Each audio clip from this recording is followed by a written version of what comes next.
You think you understand chaos. You think you understand me. Look closely. We are all monsters here. Well, you know, my friend, they watched you for months. Silently, patiently, not like the clumsy surveillance you see in movies.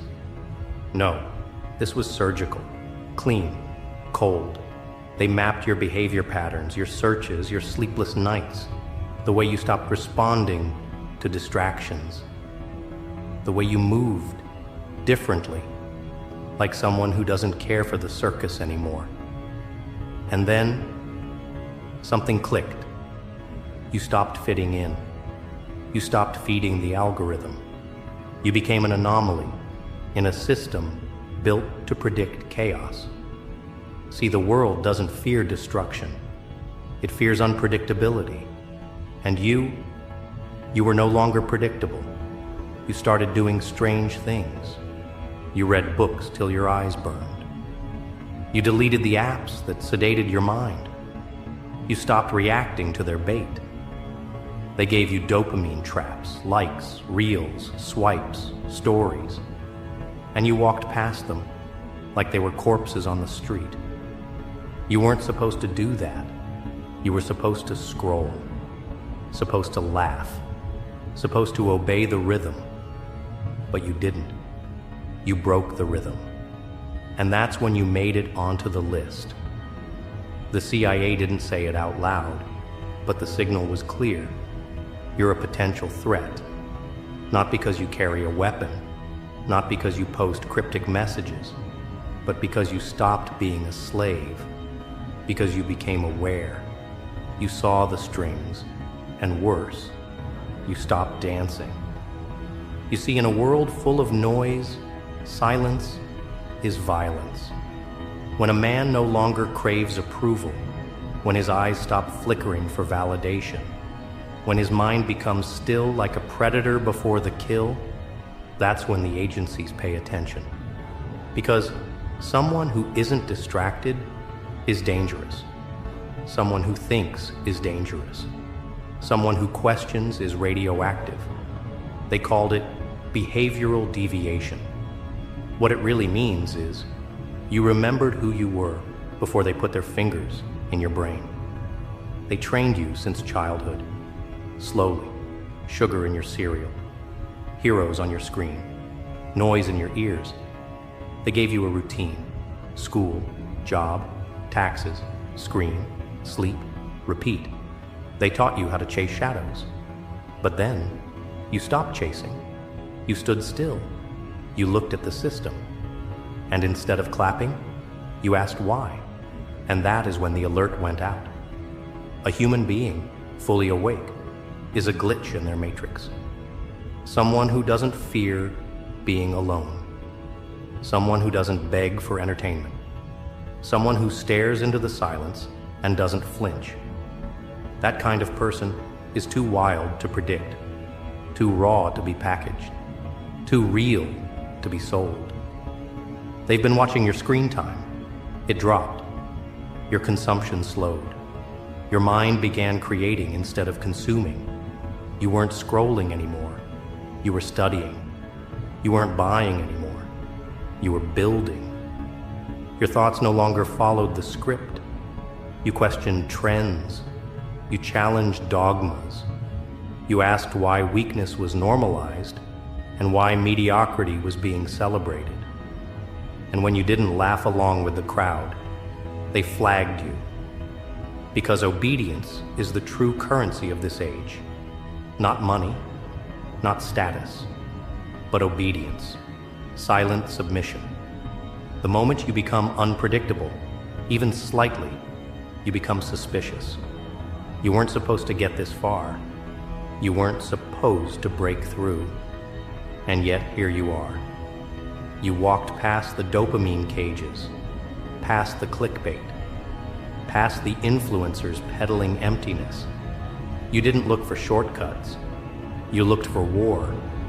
You signed up for suffering like a man who knows that pain is the password to power. That's when they labeled you. Not a threat to society, a threat to the system. a threat to the framework designed to keep everyone numb. You started taking cold showers. You stopped eating like a child. You started journaling your demons. You started reading psychology. You watched your own mind like an outsider. You saw your fear, your lust, your envy, your pride. You didn't deny it, you studied it. You started understanding how humans are manipulated, and worse, you started resisting it. You turned off the music. You embraced the silence. You faced the voices, and you didn't run. Most people, they beg for distractions, but you sat in the dark. You stared at your wounds, and instead of covering them with noise, you picked at them. You asked, why am I this way? Who made me this way? Who benefits from my weakness? And the system trembled. They weren't scared of you when you were angry.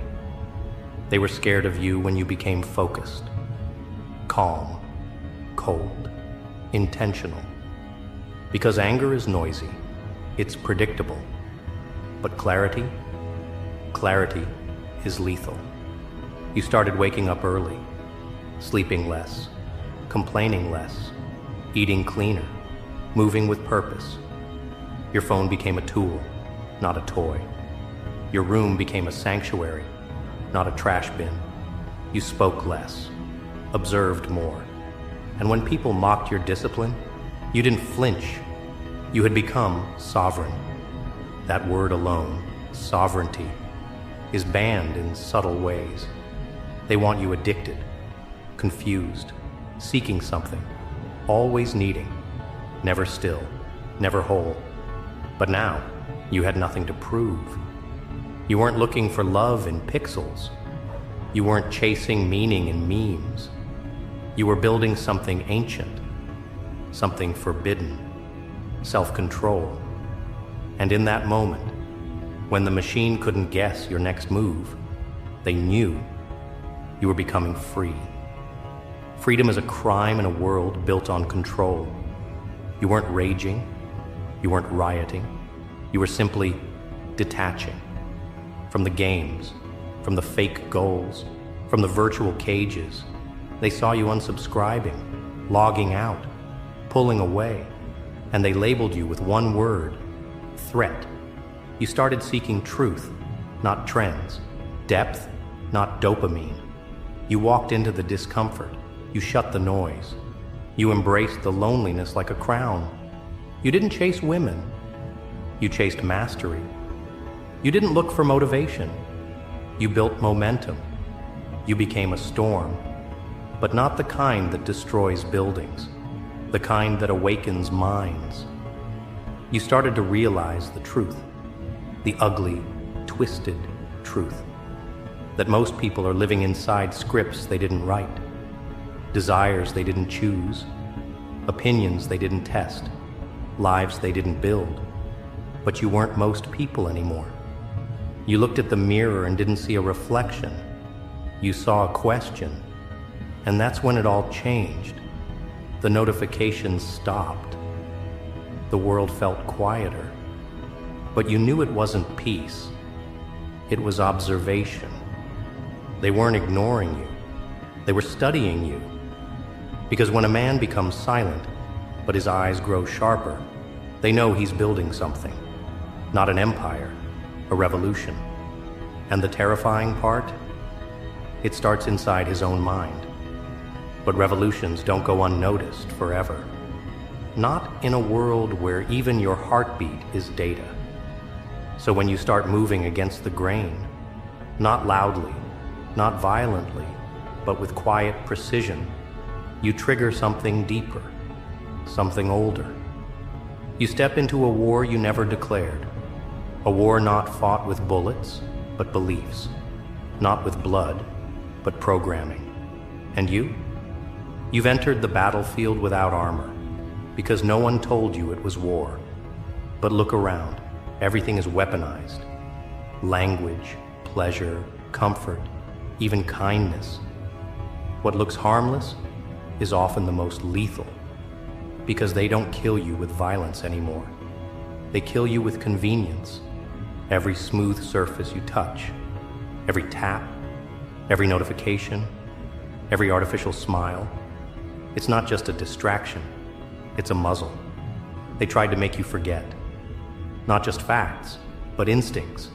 The instinct to resist, to fight, to protect your own thoughts like territory. But you remembered. You started guarding your mental space like a soldier in hostile terrain. You questioned offers that came too easy. You looked behind every curtain. You didn't just refuse the lies, you started dissecting them. They call it paranoia. But you know what paranoia really is? It's pattern recognition, sharpened. It's what happens when your senses start working again, when the static dies down, and you start hearing the gears behind the show. The show they call reality. You saw how every choice had been designed for you in advance. The food, the goals, the ideologies. Even your dreams were pre-selected. But you burned the script. You stopped repeating what they taught you. You no longer shared opinions like hand-me-downs. You began sculpting your own perspective, piece by jagged piece. It wasn't perfect, but it was yours. And in a world of copies, originality is offensive. Because every original mind is a mirror. It reflects the artificiality around it. And that reflection makes people uncomfortable. You didn't argue anymore. You observed. You realized truth doesn't scream. It waits. You stopped feeding debates that were designed to burn time. You stopped defending yourself to people who were programmed to misunderstand. You walked away, not in retreat, but in dominance. Because silence from a self-aware man isn't absence, it's power. That's when they escalated. You started noticing the new waves. The manipulation got more refined, less obvious. They no longer attacked you, they seduced you.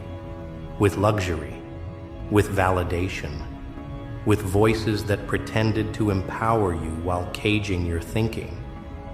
You weren't being chained, you were being comforted into stagnation. And stagnation in this war is defeat.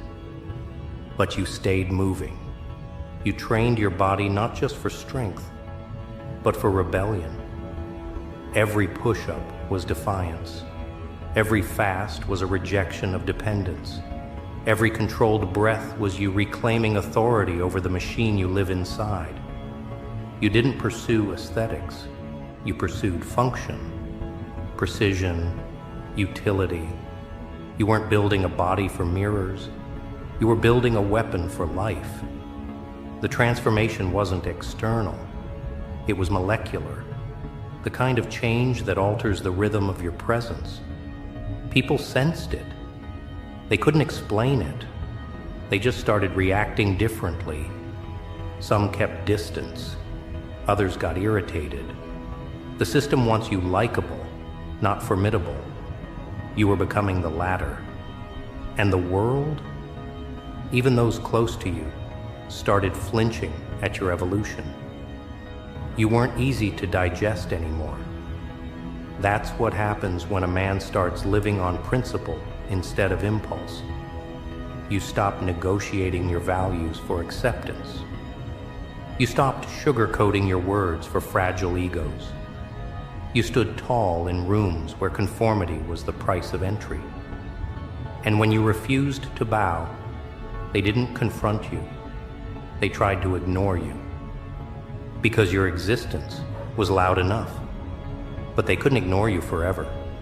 You began influencing without trying, without followers, without a platform, just by existing differently, by making discipline look natural, by making clarity look dangerous.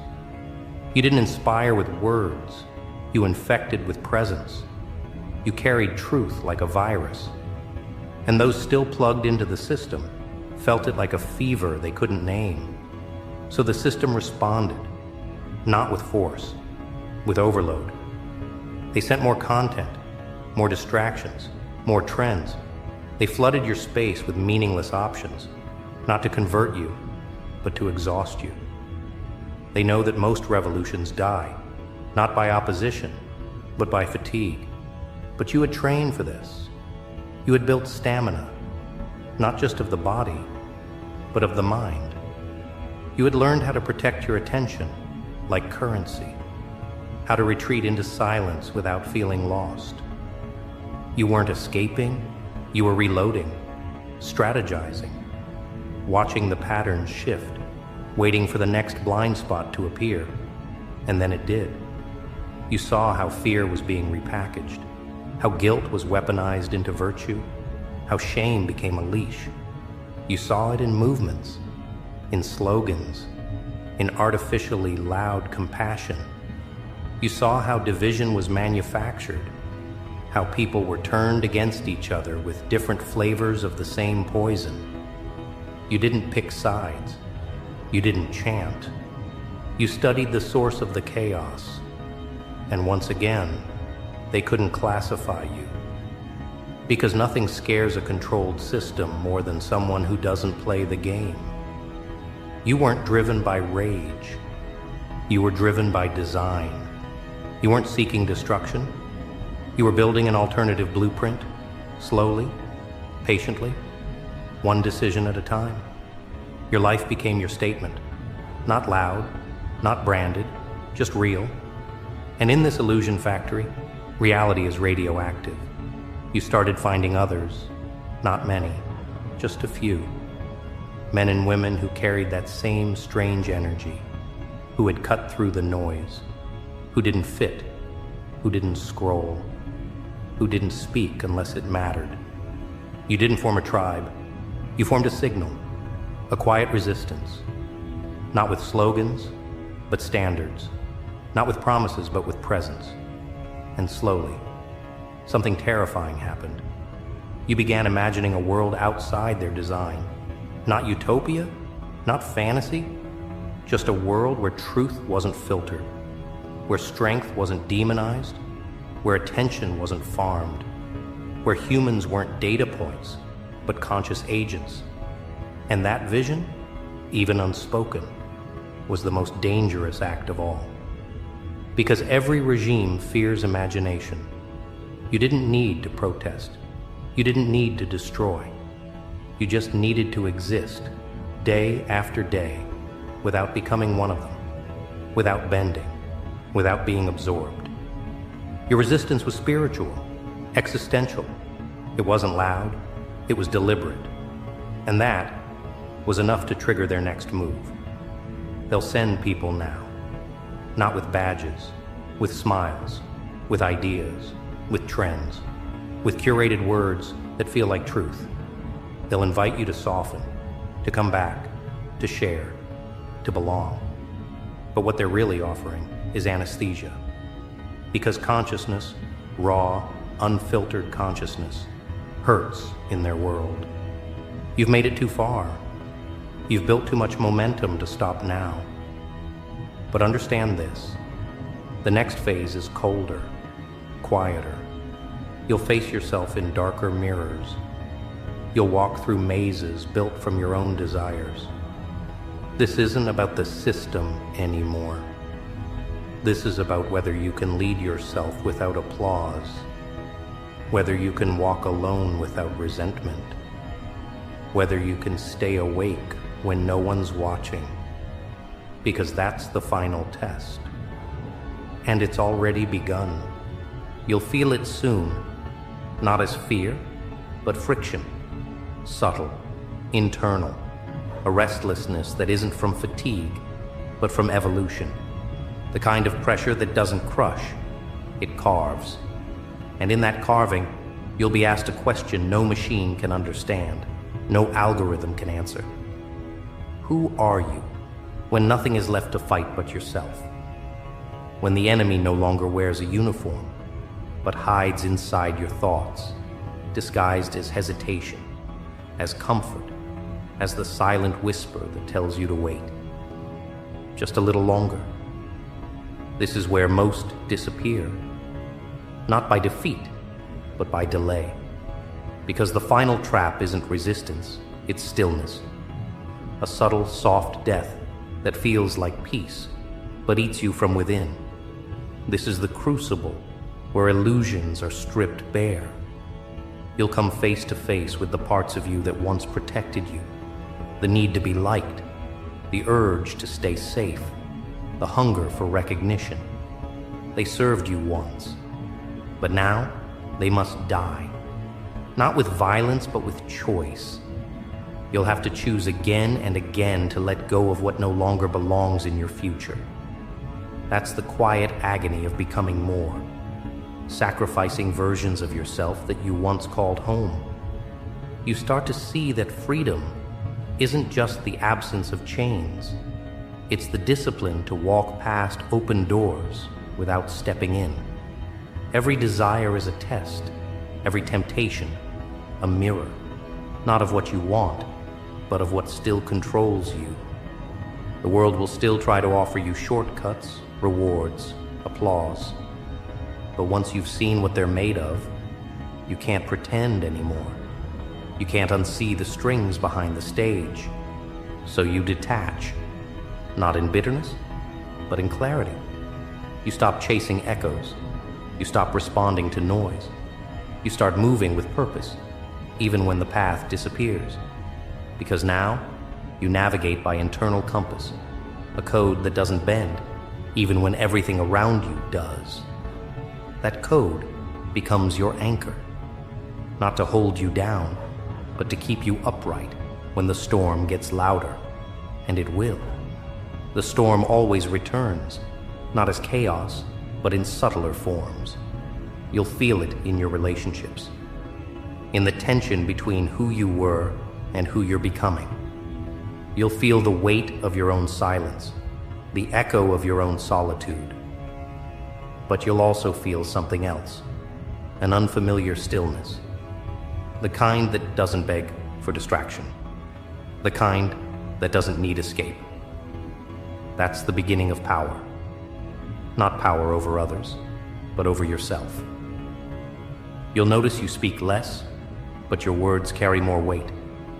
You'll see how quickly you can read a room, not to manipulate, but to measure truth. You'll realize that most people aren't speaking, they're bleeding, desperate to be heard, even if they don't know what they're saying. But you've gone quiet for too long to play that game. Your silence is no longer passive, it's calibrated. You walk into spaces now with presence, not noise, and the room adjusts. That's what they fear, not the loud ones, not the rebels with signs, but the ones who've gone invisible by choice, who've mastered restraint, who've turned themselves into something sharper than anger, clarity. Because clarity doesn't need to argue, it cuts, quietly, cleanly, and the system has no defense against it. But clarity has a price. It costs you the right to pretend. You can no longer unknow the patterns. You can't shrink back into ignorance.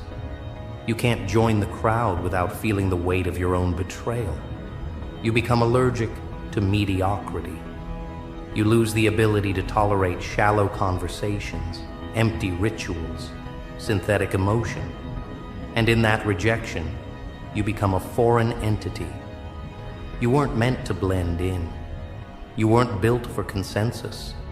You were forged in friction, molded by isolation, designed to carry a different frequency, one that scrambles the programming in others. Your existence alone forces recalibration. People either evolve near you or retreat. There is no neutral. You've become a tuning fork for truth, and not everyone is ready for the sound. But you didn't come here to be understood. You came here to build, to create what doesn't exist yet, to lay foundations for a future that isn't corrupted by comfort. You begin to channel the chaos. You take the pain, the loneliness, the confusion, and you sculpt with it. You become a living architecture of everything the world told you was impossible. And now, They're watching. The same ones who doubted you, who mocked your silence, who called your intensity too much. They're beginning to sense it, that you've crossed a threshold they can't follow, that you didn't just change your routine, you rewired your identity. You became sovereign. And sovereignty isn't loud, it's lethal, because a sovereign man is uncontrollable. He doesn't need their systems, their validation, their labels. He doesn't react, he responds. He doesn't argue, he moves. He doesn't cling, he releases. And that terrifies them, because control only works on those still starving for approval. You've outgrown that hunger. You feast on solitude now, on clarity, on fire. You're not angry, you're awake. And you know the final truth, that the real war was never out there. It was always inside. The enemy wasn't a politician or a corporation. It was the part of you that believed you were powerless. The voice that said you had to obey, that you had to wait, that you had to be less, feel less, want less. You silenced that voice, not with noise, but with action. You became what they said you couldn't. You endured what was meant to break you. You rebuilt your mind brick by brutal brick until it became a fortress. And now you don't need to be told you're dangerous. You already know. You've become the anomaly they can't model, the variable they can't predict, the glitch they can't patch. You've left the simulation, not with a scream, but with a step. And now that you're out, you see it all. How deep the programming runs, how scared they are of stillness, how allergic they are to silence. Because in silence, the truth echoes. And in truth, there is no control, only choice. You made yours, long ago, quietly, permanently. And now you walk alone, not in exile, but in elevation. No badge, no flag, no anthem, just presence, just fire, just eyes that no longer blink when faced with falsehood. You're not waiting for a sign. You are the sign. You're not looking for the way. You are the way. You're not asking for permission. You're the proof. And they know it now. That's why they classified you. That's why they buried your name behind code. That's why they monitor your movement. Not because you're violent, not because you're loud, but because you became what they feared most.